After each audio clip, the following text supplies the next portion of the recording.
Hello mga ka-foodie! For today's video, magluluto tayo ng isa namang ulam na ating papasarapin. Ayan guys, kahit simple lang na ulam, basta masarap, solve na ang ating hapunan at pananghalian.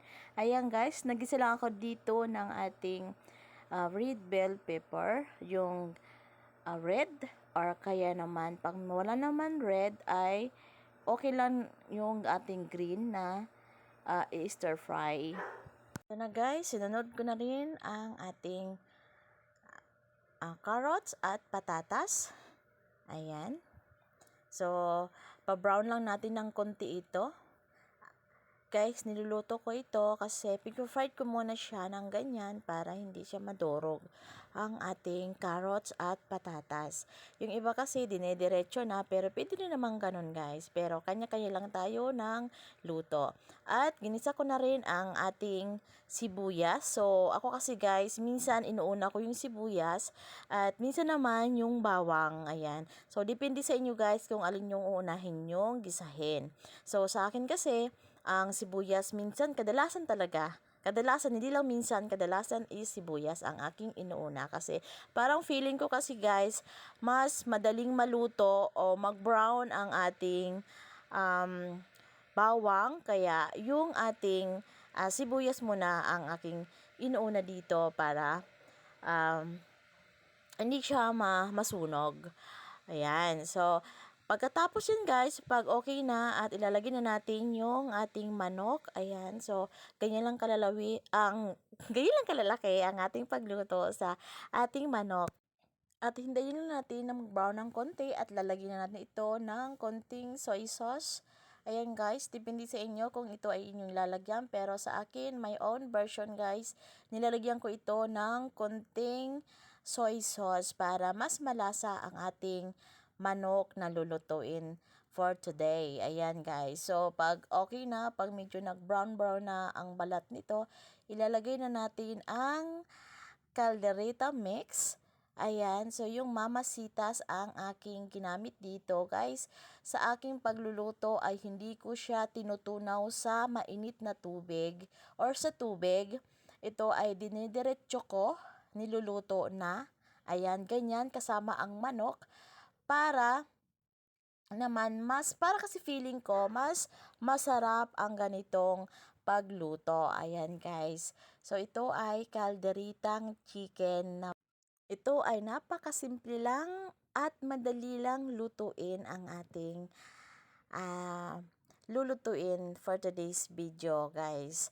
Ayan, so wala masyadong halo. Ang halo lang dito is yung red bell pepper, yon ganon. Tapos yung ating carrots at saka yung patatas. Ayan guys. So medyo wala tayo ditong gisantes or yung beans. Tapos wala rin tayo ditong green peas, ganyan. Wala rin tayong ganon kasi napakasimple lang guys. Ayaw kasi na ng maraming sahog. So gusto lang nila yung napakasimple lang pero masarap ang pagluto. Ayan guys. So papalambutin muna natin ito at saka natin lalagyan ng ating mga iba pang sangkap. Ayan guys, so nilagyan ko rin ito ng paminta, yon sabaw, ayan para lumambot at yung ating rino, ayan para mas masarap ang ating kaldereta. So naglalagay ko dito ng rino.